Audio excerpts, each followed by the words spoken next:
doctors, family, friends, Mimi, Mum and Pop Stern, and of course, Mr. and Mrs. Murray Abraham Rose, Mazel Tov. Yeah.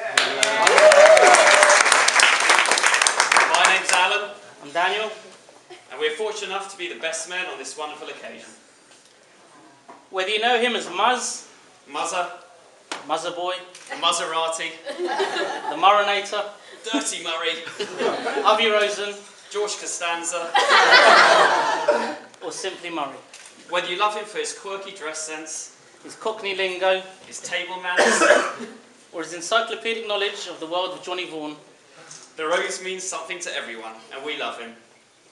And we're here today to celebrate and glorify the life and times of Murray Abraham Rose. Right. Murray, this is your life. Play the music.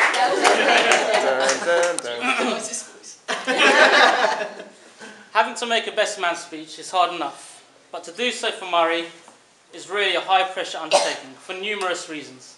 It's always challenging speaking at the wedding of a self-styled, high-profile orator. A cunning linguist who, in his own words, can bust out a droit at the drop of a hat when needed. And I'm sure we are in for one of his specials today. But far and away, the bigger challenge was to condense 22 years of Murray anecdotes into just 5 glorious minutes. We will do our best. That's right, we've been China Plates in Murray for 22 years now. From back in the day, when he operated out of his little den in St Mary's Crescent, with just a curtain instead of a door separating himself from the rest of the civilised world. 22 years, that's almost a life sentence.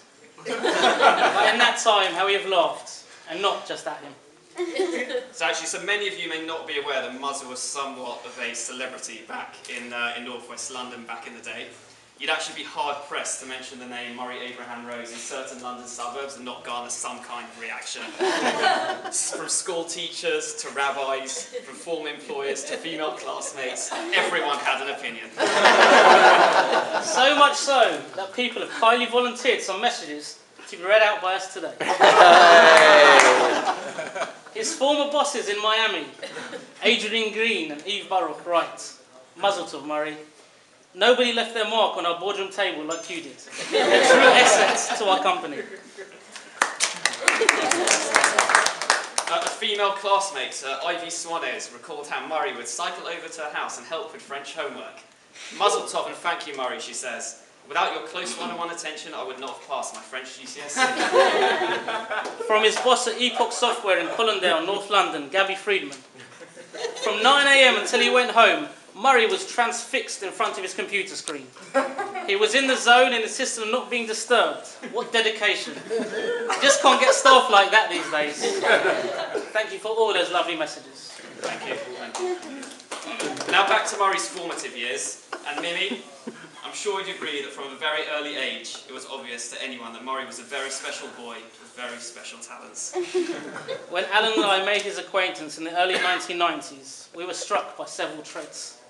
His computer skills were second to none, always introducing his classmates to the latest innovations a household desktop PC can offer a teenage boy.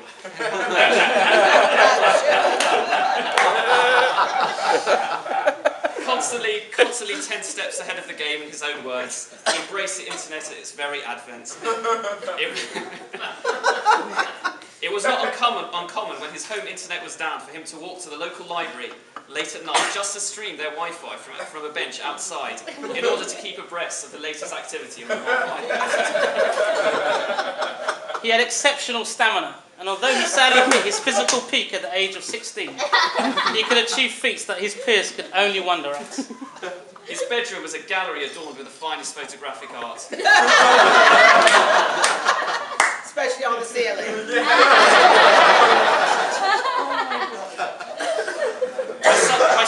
By such famous, vaunted artists as D.I. Evans and E. Hurley, although the most valuable artifacts were strangely secured underneath the floorboards. Like any child, he loved playing with Lego. But unlike other less gifted youths, he used his imagination rather than just following the instructions on the box. He dazzled audiences at Emmanuel College, that's where we went to school, with a particularly impressive coin trick. Elise, I suggest you ask him to perform this party trick one day, if he hasn't already. It probably works just as well with a quarter. But after reaching academic heights at a Northern Polytechnic, the cocky graduate delved into the business world. Murray became a city boy. But having cash on a hip, a wide-awake suit, and an attaché case wasn't enough. The Rose needed a change, and in 2005, in a move that emotionally crushed the females of northwest London, Murray announced he would quit his job, dump his then-girlfriend, and emigrate to the land of opportunity. Yes, everyone, it was the mid-noughties, and Murray had arrived in naughty America. Living on 8th Street, he immersed himself in a world of glamour. Champagne, ladies, sun, sea, parties. The South Beach glitterati was pandering to his every whim. Men wanted to be him, women wanted to be with him. When Murray moved to Miami, he swapped Sunday afternoons on the cricket field in London to Sunday afternoons at lavish pool parties or friends' barbecues. He traded in Sunday nights gorging on a curry in Hendon, tonight sneaking in the back of Nicky Beach so that he could strut his stuff. Gone were the Saturday nights where he'd be rejected from London nightclubs. Now he was gliding past the line as bouncers unhooked that red rope at the mere sight of the Rose. Walking down the carpet. An excerpt from a local Miami newspaper recalls the time Murray co-hosted the Basel Art Fair in downtown South Beach. For years we needed a touch of class to liven up our dwindling event. If only Queen Elizabeth would send over more of her great entrepreneurs. Thank you, Murray, we salute you. The year was 2005. Credit was cheap, South Beach was booming, and the road was riding the wave, putting himself about and loving every minute of it. He was South Beach royalty. The bouncers knew his name. In a local bookshop where he took an endless string of dates, he'd get the royal treatment. In his own words, he was a quintessential young cub making a name for himself. I'm sure the Sterns would have seen ample evidence of Murray mania during their recent trip to Miami. Well, Mum and Pop Stern, I hope you liked what you saw, because this is the Rose. But alas, after 6 years, and after many a Miami lady had taken a ride on the Maserati, the Rose, prompted by the best men standing before you today, decided to move on in what would prove to be a fateful move. The next chapter saw the hunter land in Texas. And even though she didn't know it, he had one lucky lady in his sights. He immediately painted the city with his flamboyant brush. Dallas hadn't seen anything like this since the Ewings. And by all accounts, Elise could not help but take notice of the new Bobby in town. Meeting over a bowl of chulents at the local Chabad event, it was virtual desire from the get-go. Both the lives will never be the same. Now, it's actually a well-known fact that all parents love the Rose. And we're pleased to hear that it was no different for Mum and Pop Stern. It was a mutual love at first sight. Murray's yong to the Sterns' yang, if you will.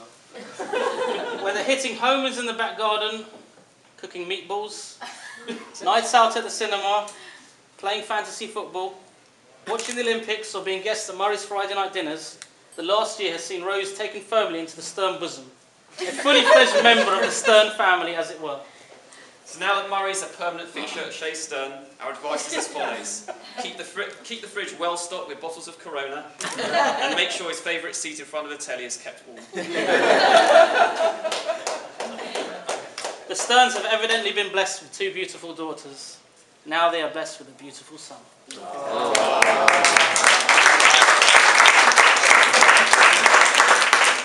And to the mother of the groom, Mimi, your gaze has never been too far off Murray. And despite him saying you were the best wingman he ever had, he has now flown the roost. Mazel tov, and thank you for bringing up our best friend. Hooray!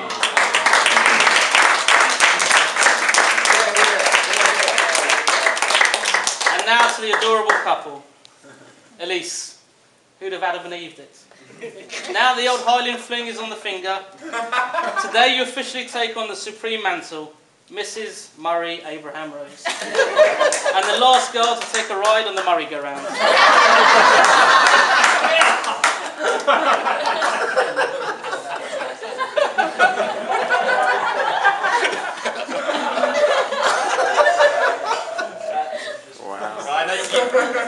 You can take the boy out of the East End of London, but you can't take the East End out of the boy, which means Elise, as a wife of a full-on Cockney, You need to get used to being referred to in a number of very affectionate ways.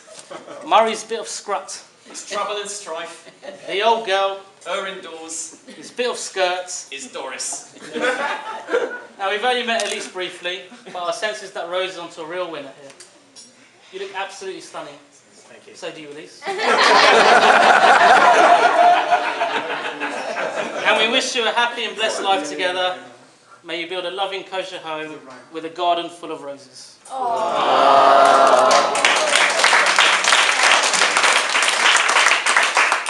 So can everyone please be upstanding and join us for a l'chaim to the happy couple, Elise and Murray.